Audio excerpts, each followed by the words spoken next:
గురూజీ 72 గంటల్లోనే ఫోన్ లోని అద్భుతమైన జ్యోతిష్య పరిష్కారం చూపిస్తారు. నమ్మండి, నమ్మకపోండి, ఇది నిజం.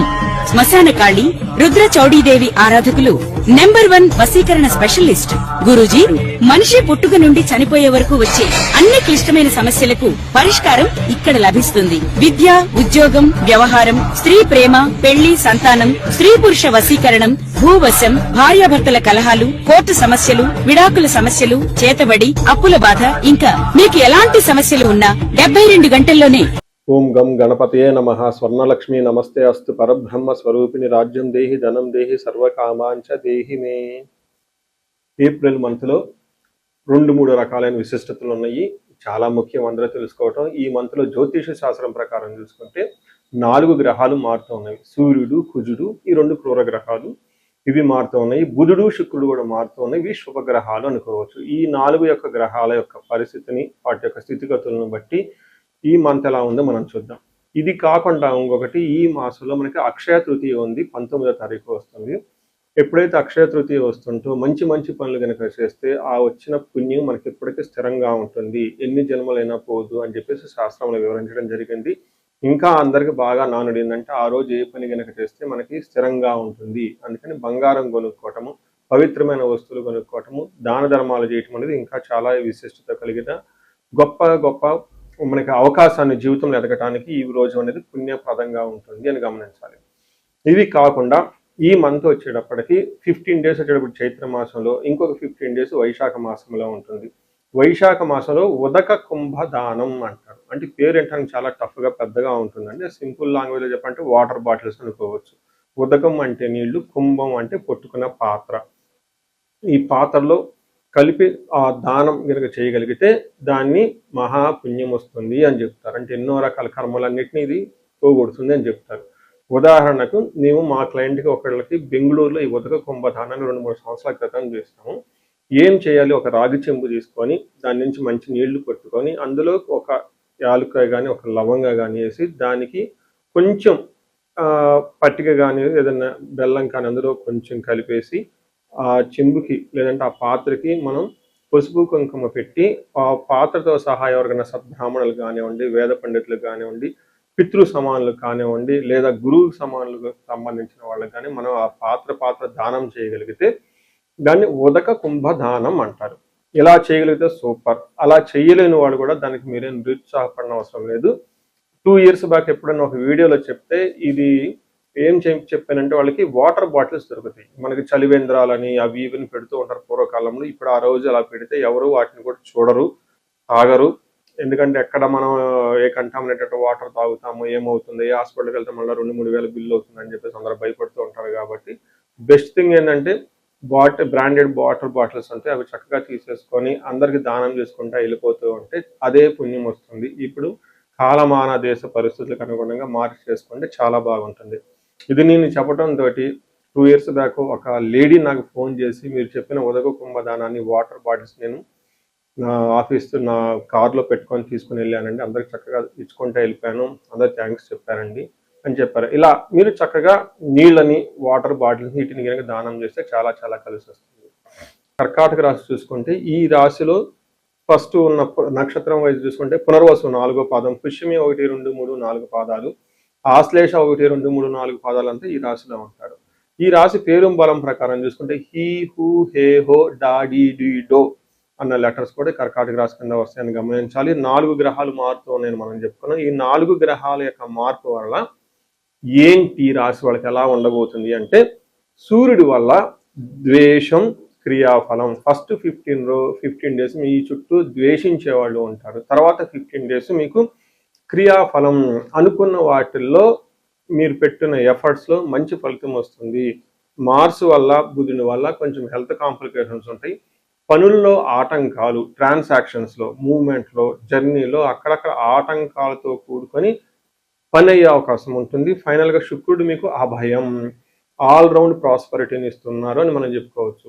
అంటే టోటల్గా సూర్యుడు, శుక్రుడు చక్కగా సపోర్ట్ ఇస్తూ ఉన్నారు. బుధుడు కొంచెం ఆటంకాలను కలిగిస్తూ, కుజుడు మీకు హెల్త్ కాంప్లికేషన్ తీసుకొస్తున్నాడని మీరు గమనించాలి. మన డీటెయిల్స్ చూసుకుంటే కర్కాటక రాశి వాళ్ళకి చాలా రోజుల తర్వాత ఒక మంచి హ్యాపీ న్యూస్ ఏంటంటే చాలా మందికి ప్రమోషన్స్ వచ్చే అవకాశం ఉంటుంది. సూర్యుడు 10వ స్థానంలో ఎప్పుడైతే వస్తూ ఉన్నారో యాక్టివ్గా ఉంటారు ప్రొఫెషనల్ మ్యాటర్స్లో. మీ బాస్ తోటి మీకు, లేదంటే మీరు మేనేజర్ పొజిషన్ అయితే మీకున్న మీ మేనేజర్ పొజిషన్తో పై బాస్ తోటి సత్సంబాలు మెరుగుపడటం, కొత్త కొత్త కాంట్రాక్టులు రావటం, బిజినెస్ పీపుల్కి కొత్త అవకాశాలు రావటం, ఎంప్లాయర్ మధ్య మంచి మంచి సత్సంగం, మంచి చక్కగా వాతావరణం కలిపే అవకాశం చాలా ఎక్కువ ఉంటుంది.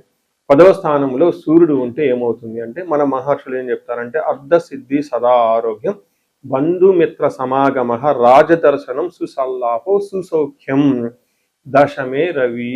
అంటే 10వ స్థానంలో సూర్యుడు ఉంటే ఏమవుతుంది, అర్ధసిద్ధి అంటే డబ్బులు వస్తుంది, సదా ఆరోగ్యం బాగుంటుంది, బంధుమిత్ర సమాగమం, బంధువులతోటి మిత్రులతోటి చక్కగా కలుస్తూ ఉంటారు, రాజదర్శనం అంటే ఫైర్ ఆఫీషియల్స్ని కలవటం, గవర్నమెంట్ ఆఫీషియల్ని కలవటం, బాస్ లాంటి వాళ్ళని కలవటం, రాజకీయ నాయకులు అయితే ఇంకా వాళ్ళపై ఉన్న మంత్రులు, మినిస్టర్లు లాంటి వాళ్ళని కలవటం, సుసల్లాపో వాళ్ళతో ఒక మీనింగ్ఫుల్ డిస్కషన్, ఒక ఒక నైస్ డిస్కషన్ జరిగేసి అనుకూలంగా ఉండే అవకాశం ఎక్కువ ఉంటుంది.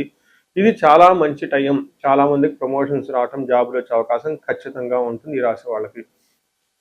తర్వాత ఇంటికి సంబంధించిన వ్యవహారాల్లో కొంచెం మీరు అన్కంఫర్ట్గా ఫీల్ అయ్యే అవకాశం ఉంటుంది. ఒక్కటి మాత్రం గమనించాలి, కుజుడు చూసుకుంటే వీళ్ళు మీకు కొంచెం ఇబ్బందులకు గురి చేసే విధంగా ఉన్నారు. 9వ స్థానంలో కుజుడు ఉంటే ఏమవుతుంది, స్థాననాశనం, విరోధంచ, శోషపీడనం, దేహపీడనం, శూన్యం. అంటే ఈ టైంలో స్థాననాశనం, కొంతమందికి అన్ఎక్స్పెక్టెడ్గా జాబులు కూడా పోయే అవకాశం ఉంటుంది, లేదా ప్రమోషన్స్ వచ్చే అవకాశం కూడా ఉంటుంది. అలానే శోషణం అంటే బాగా ఏమని చెప్తారు, ఓవర్గా టైర్డ్ అయిపోయే అవకాశం ఎక్కువగా ఉంటుంది. కొన్నిసార్లు వృధాగా ప్రయాణాలు చేయటం ఉంటుంది. అంతేకాకుండా మీరు ఓవర్ ఎక్స్పెండిచర్, విపరీతంగా ఖర్చులు చేసే అవకాశం ఎక్కువగా ఉంటుంది. అది హాస్పిటల్ గురించి కానివ్వండి, లేదంటే ట్రావెల్ గురించి కానివ్వండి, లేదంటే అన్ఎక్స్పెక్టెడ్గా మీరు ఏదో కొనేసి అనవసరమైన విపరీతమైన ఖర్చులు చేసే అవకాశం ఉంటుంది. మీరు 11వ స్థానంలో శుక్రుడు ఉండటంతో వీళ్ళకి ఎలా ఉంటుంది, చాలా చాలా శుభకరంగా ఉంటుంది. ఏ విషయంలో, మనకి పుష్టిం కాంతిం తదా కీర్తిం ఇష్టసిద్ధి కార్య సాధకం క్షీరాన్న భోజనం కుర్యా చుక్రే ఏకాదశ ఫలం అని చెప్తారు. అంటే ఏకాదశంలో కనుక శుక్రుడు ఉంటే ఏమవుతుందంట, పుష్టిగా ఉంటారు, కాంతివంతంగా ఉంటారు, ఇష్టసిద్ధి కార్య సాధకం, అనుకున్న పనులన్నీ సాధించుకునే అవకాశం ఎక్కువగా ఉంటుంది. క్షీరాన్న భోజనం, చక్కగా మంచి న్యూట్రిషియస్ ఫుడ్ తీసుకుంటూ హ్యాపీగా ఉండే అవకాశం ఎక్కువ ఉంటుంది. పిల్లల విషయంలో మాత్రం జాగ్రత్తగా ఎంతో అవసరమని గమనించుకోవాలి. సో ఓవరాల్గా చూసుకున్నారు కదండి, 4 గ్రహాల్లో 2 గ్రహాలు చాలా పాజిటివ్గా ఉన్నాయి. అవి కూడాను ప్రొఫెషన్కి సంబంధించిన మ్యాటర్స్లో ఎక్కువగా అనుకూలంగా ఉండే అవకాశం ఎక్కువ ఉంటుంది. హెల్త్ విషయంలో జాగ్రత్తగా ఉండాలి. ఇప్పుడు మనం నక్షత్ర ప్రకారం చూద్దాం. నక్షత్రాలు పునర్వసు, పుష్యమి, ఆశ్లేష 3 నక్షత్రాలు ఇందులో ఉంటాయి. పునర్వసు వాళ్ళకి పాజిటివ్ సైడ్లో క్షేమంగా ఉంటారు, చక్కగా ఫారిన్ రిలేటెడ్ మ్యాటర్స్లో చాలా కలిసి వస్తుంది. వీళ్ళకి దేహ పీడనం, అతి భయం, కొంచెం హెల్త్ కాంప్లికేషన్స్ జాగ్రత్తగా ఉండాలి, అతిగా భయపడే అవకాశం కూడా ఉంటుంది. పుష్యమి నక్షత్రం వాళ్ళకి క్షేమంగా ఉంటారు, వస్త్రలాభం ఉంటుంది, పరవాసము, ఫారిన్ స్టే, అవుట్ స్టేషన్ ఉండే అవకాశం ఎక్కువగా ఉంటుంది. హెల్త్ జాగ్రత్తగా ఉండాలి, అతిగా భయపడే అవకాశాలు ఉంటుంది. కాబట్టి మీరు భయపడడానికి అవసరం లేదు, చాలా చక్కగా ఉంటుంది. నెక్స్ట్ ఆశ్లేష నక్షత్రం వాళ్ళకి లాభప్రదంగా ఉంటుంది, రాజ్యము, ప్రమోషన్స్ వచ్చే అవకాశం ఉంటుంది. ఇందులో ఉన్న ఈ రాశిలో ఉన్న అన్ని నక్షత్రాలు ఆశ్లేష నక్షత్రం వాళ్ళకి ప్రమోషన్స్ వచ్చే అవకాశం చాలా ఎక్కువగా ఉంటుంది. వస్త్రలాభము, ధనలాభము, క్షేమము, లాభప్రదంగా ఉంటుంది. అయితే ఒక్క విషయం, ధనం విషయంలోనూ హెల్త్ విషయంలో జాగ్రత్తగా ఉండటం, అతిగా భయపడే అవకాశం ఎక్కువగా ఉంటుంది. సో చూసారు కదండి, పుష్యమి నక్షత్రం వాళ్ళకి కొంచెం స్లోగా ఉంటుంది గ్రోత్, ఆటంకాలతో కూడి ఉంటుంది ఈ మంత్. మిగతా అన్ని విషయాలు చక్కగా ఉంటుందని గమనించాలి.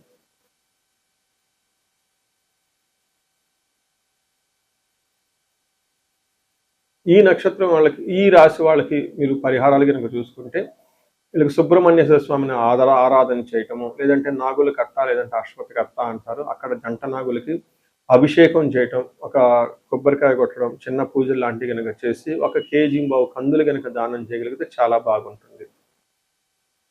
ఇది ఈ రాశి వాళ్ళకే. ఇప్పుడు నేను వేరే చెప్తున్నానండి, ఒక 2 minutes ఉంటుంది. ఇది కామన్గా అన్ని రాశులకు లాస్ట్లో చేసేయండి. ఇది కాకుండా ఇండివిడ్యువల్ గా మీ లైఫ్ లో ఏదైనా కనుక సమస్య మీరు కనుక ఛాలెంజెస్ ఫేస్ చేస్తూ ఉంటే ఒక్కసారి మీ జాతక చక్రాన్ని చూపించుకోవడం చాలా ఇంపార్టెంట్. ఎవరికైతే ఏజ్ 35 to 40 ఉండి కెరియర్ లో చాలా బాగున్నారు, తర్వాత అకాడమిక్స్ లో చాలా బాగా రాణించారు, అనుకోకుండా అన్ఎక్స్పెక్టెడ్ గా ఈ టైంలో మీరు కొన్ని ఇబ్బందులు పడుతున్నారు, తర్వాత కెరీర్ అంతా ఆగిపోయింది, విషయం ఏంటో మీకు అర్థం కావట్లేదు, లేదంటే రకరకాల ప్రాబ్లమ్స్ ఉన్నాయి కానీ మీరు ఫేస్ చేస్తూ ఉంటే ఈ టైంలో జాతకం చూపించుకోవాల్సిన ఆవశ్యకత అంతా ఉంటుంది. మీకు ఎవరికైనా ఆర్థికంగా బాగా ఇబ్బందులు ఉంటే స్వర్ణలక్ష్మి విశేష హోమం చేపించుకుంటే చాలా బాగుంటుంది. శత్రు బాధలు విపరీతంగా ఉన్నారు, కోర్టు వ్యవహారాల్లో ప్రాబ్లంగా ఉంది అనుకుంటే చండీ హోమము, నవచండీ హోమం, చండీ పారాయణ చేస్తే చాలా బాగుంటుంది. ఇవి కాకుండా ఇంకా ఎవరికైనా మీకు భార్యాభర్తల మధ్య అన్యోన్యత గురించి అన్యోన్య దాంపత్య పాశుపత అభిషేకం చేయించుకోవటం, ధనం నిలబడటానికి కుబేర పాశుపత అభిషేకము, హెల్త్ కాంప్లికేషన్స్ ఉంటే ఎవరికైనా అమృత మృత్యుంజయ పాశుపత అభిషేకము, హోమాలు ఇవన్నీ చేయించుకుంటూ చాలా బాగుంటుంది. సో ఎక్కడికైనా సరే మీకు ఏదైనా సమస్య అనిపించినా, పిల్లలు అకాడమిక్స్లో రాణించుకోవాలన్నా కానీ వాళ్ళకి సంబంధించి మేధా దక్షిణామూర్తి హోమాన్ని జపం చేయించుకుంటే చాలా బాగుంటుంది. సో మీకు ఇందాక చెప్పిన విధంగా 35 to 45 ఉండి సరిగ్గా గ్రోత్ లేకుండా ఉంటే ఒక్కసారి మీ హారోస్కోప్ చెక్ చేయించుకొని ఏమైనా శాపాలు ఉన్నాయా, గ్రహ దోషాలు ఉన్నాయా అవి చూపించుకొని ఆ యొక్క సమస్య తీవ్రతను బట్టి రెమెడీస్ పరిహారాలు చేసుకోగలిగితే ఈ రాశి వాళ్ళకి జీవితం 10 రెట్లు ముందెళ్ళే అవకాశం ఎక్కువగా ఉంటుంది. ఈ రాశి వాళ్ళకి అష్టైశ్వర్యాలు కలగాలని, భోగభాగ్యాలు కలగాలని చెప్పేసి నేను కోరుకుంటున్నాను. నమస్తే.